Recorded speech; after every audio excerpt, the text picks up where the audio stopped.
Hey, how's it going, guys? Ancient Rune here, back with another Palworld video, and today I'll be going over the best all-around PAL for raids, which is Jormuntide Ignis.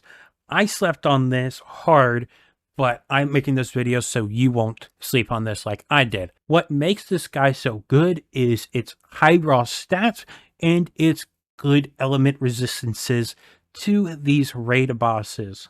Now, we all know breeding's a pain, so having one PAL with all the skills and all the moves you need is going to be really good. I don't know if it's like the best for this combat or if there still are specific PALs that are better, but they are still extremely powerful to use and can be a replacement for those overall best PALs for each one. So first off, I will go over the stats. You're going to want to do the basic maxing out stuff, max stars, max PAL souls.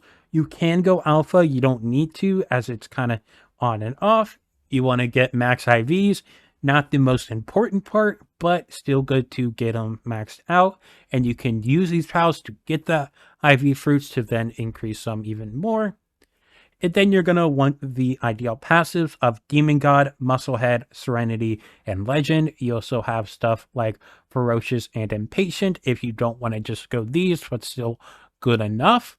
You don't want to go any element type stuff because we use tons of different element skills here. You will see that we don't use Vampiric in my raid boss guide. I mentioned Vampiric, but since then it's been found that it's not too useful and you actually don't get too much healing out of it because damage dealt versus damage resistance and just that low percent lifesteal makes it not good here. Still good for tower bosses, and this guy can be used for tower bosses as well, but I'd much rather go the 2 Knock'em strat than going Jormuntide. Now, I mentioned the element typing, and why he's so good is because he is Dragon Fire, so he is not weak to any of these PALs types. He is resistant to the dark type of Bellanoir Libero and neutral to the ice from the second phase.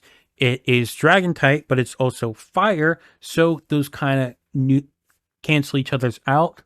And then we have Blazamut Ryu being fire dragon, also resistant or neutral, I don't know exactly which one it is, because of being the same exact type, Jormuntide Ignis and Blazamut Ryu. And then having the second phase being electric, not good or bad for Blazamut Ryu, just neutral, which is great.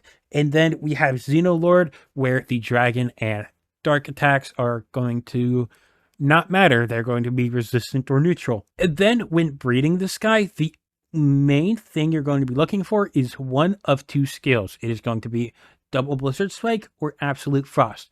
Now, ignore that I have these multiple breeding exclusive skills, as this is not possible. This is just from testing. There's a reason I have testing name on this Jormuntide. I was just testing different skills, so ignore that. You can only get one or the other of Double Blizzard Spike or Absolute Frost, and we are focusing on ice because of Xenolord. Xenolord is the toughest boss, so we are going to focus on this, and all the other good attacks can just be used with skill fruits. So you could just farm a bunch of skill fruits and get everything out of that. And so only have to worry about one skill, which means you technically could use 15 PALs to 50, and that's all you need, depending on how much you have in your base. Xenolord Ultra can need more PALs sometimes, so you may have to sometimes swap them out, but there are some strats that may change that. But Absolute Frost or Double Blizzard Spike, they're pretty comparable, where I think Double Blizzard Spike does more damage overall, but Absolute Frost has a bigger area, so it can hit those Xenovaders and whatever else it spawns, all those mobs, just helps clear those out easily. And then the other skills you're going to look out for is Lightning Streak and Airblade, as well as Holy Burst, Flare Storm, Curtain Splash, Rock Burst, Seed Mine, and Beam Slicer. Now these are 4 different phases and raid bosses, so go for what's best for each. Now, So first off, we'll start with Bellanoir Libero, where we have 2 attacks here that are not element matching. These attacks just hit a bunch, which is better than matching element to the boss. So we have a Lightning Streak, that hits a bunch, and then Air Blade hits a bunch when it's close to an enemy. And you'll see a lot of times people using Holy Burst, but for Bellanoir Libero specifically, it does not hit enough for it to be worth it.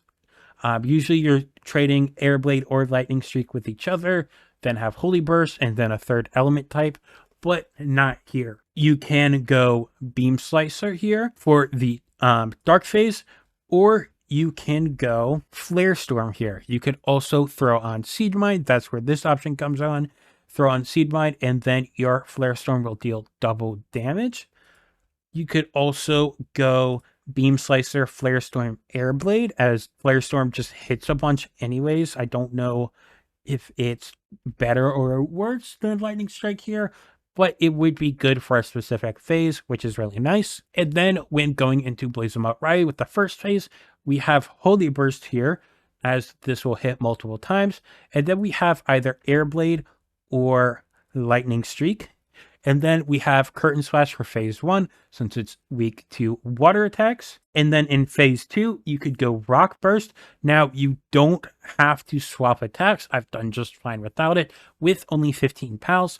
Sometimes Ultra, you may need extra pals, but you will do fine with only 15. But you could definitely, if your pals aren't strong enough yet, you could swap them out with the water attacks to the ground attacks for that second phase with the electric. And then for Xenolord, we come back again with the Absolute Frost or Double Blizzard Spike, and then Holy Burst, and then Airblade or Lightning Streak. All right, that is it for the video. Just to save time, I'm going to put gameplay of these guys in a separate video of every version of the raid bosses, so it can get like a full version of that. So it will be, instead of a 30-minute video here, it's like a 9-minute video.